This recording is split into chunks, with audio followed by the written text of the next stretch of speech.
मंगलवार की सुबह थी। छुट्टी शुरू होने से बस कुछ ही पल पहले तभी इंटरकॉम पर अचानक एक अनाउंसमेंट गूंजा। पहले तो शब्द मेरे दिमाग तक पहुंचे ही नहीं। आवाज पहचान में आ रही थी, प्रिंसिपल की, लेकिन आज उसमें कुछ अलग था। डर। लॉकडाउन, तुरंत लॉकडाउन। सभी टीचर अपने अपने क्लासरूम के दरवाजे बंद कर ले, कोई बाहर ना निकले। रूम नंबर 5 में एक स्टूडेंट के पास हथियार है। उस एक लाइन ने मेरी सांस रोक दी। रूम 5, वही तो मेरे बेटे की क्लास थी।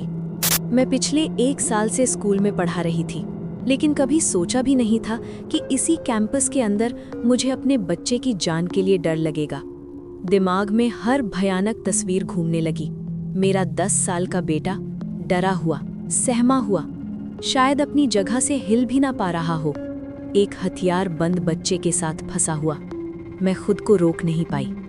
दरवाजा बस थोड़ा सा खोला, मुश्किल से 1 इंच। हॉलवे में झांका, हर तरफ सन्नाटा था। बंद दरवाजों के पीछे से बच्चों की दबी दबी आवाजें आ रही थी। साफ सुनाई दे रही थी तो बस मेरी अपनी तेज सांसें।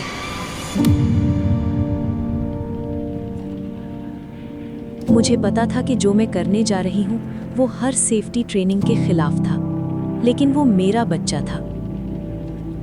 मैंने क्लास के एक स्टूडेंट से फुसफुसाकर कहा कि मेरे पीछे दरवाज़ा लॉक कर दे, फिर चुपचाप हॉलवे में निकल आई। रूम 5 सबसे आखिर में था। हर कदम जैसे ज़मीन पर पड़ने से डर रहा हो। मैं झुकी हुई चल रही थी, हाथ में चाबियों का गुच्छा कस कर पकड़ा था। तभी अंदर से एक गुस्से भरी आवाज़ आई, अगर किसी ने हिलने की कोशिश की तो मैं गोली चला दूंगा। मैं मजाक नहीं कर रहा। मेरा सीना सिकुड़ गया। मैं दरवाजे तक पहुंची और कांच की पतली पट्टी से अंदर देखा। मेरा बेटा मैथ्यू दीवार से लगा बैठा था, चेहरा आंसुओं से भीगा हुआ। बीच में एक लंबा स्टूडेंट खड़ा था। उसके हाथ में छोटी काली पिस्टल थी। हाथ कांप रहा था, लेकिन उंगली ट्रिगर के बेहद पास। मैंने एक पल भी नहीं सोचा, दरवाजा खोला और अंदर चली गई। देखो, तुम्हें ऐसा करने की जरूरत नहीं है। लड़के ने इतनी तेजी से मेरी तरफ देखा कि उसकी गर्दन के चटकने की आवाज तक सुनाई दी। उसने बंदूक सीधा मेरी तरफ तान दी। यहाँ से निकल जाओ। मैं शांत रही, डर को आवाज में आने नहीं दिया। धीरे धीरे बात करती रही। उसकी बंदूक कभी मेरी तरफ, कभी पीछे बैठे बच्चों की तरफ हिल रही थी। मैं एक एक कदम सोच समझकर आगे बढ़ती रही, बस इतना कि मैं उसके और अपने बेटे के बीच आ सकूं। बस मुझे बंदूक दे दो, मैंने कहा। मैं वादा करती हूँ तुम्हें कोई चोट नहीं पहुँचेगी। हम सब से गलतियाँ होती हैं। कुछ सेकंड ऐसे लगे जैसे वक्त थम गया हो। फिर उसने बंदूक थोड़ा नीचे की। मैंने मौका देखा और आगे बढ़ी। मेरा हाथ हथियार की तरफ गया ही था कि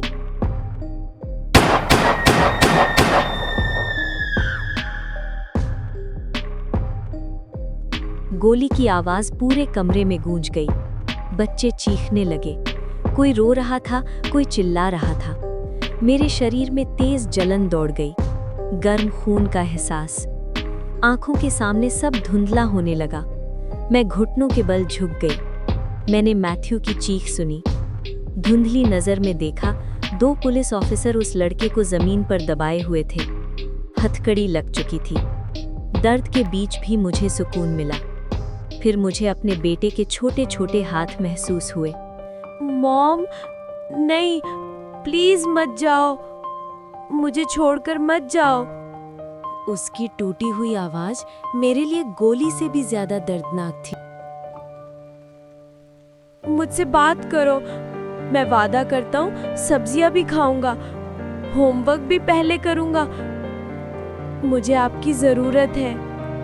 मैं उसे छूना चाहती थी, उसका चेहरा पकड़ना चाहती थी, पर हाथ भारी थे। मैं ठीक हूँ बेबी, मैंने फुसफुसाया। अब तुम सुरक्षित हो, बस यही जरूरी है। पैरामेडिक्स आ चुके थे।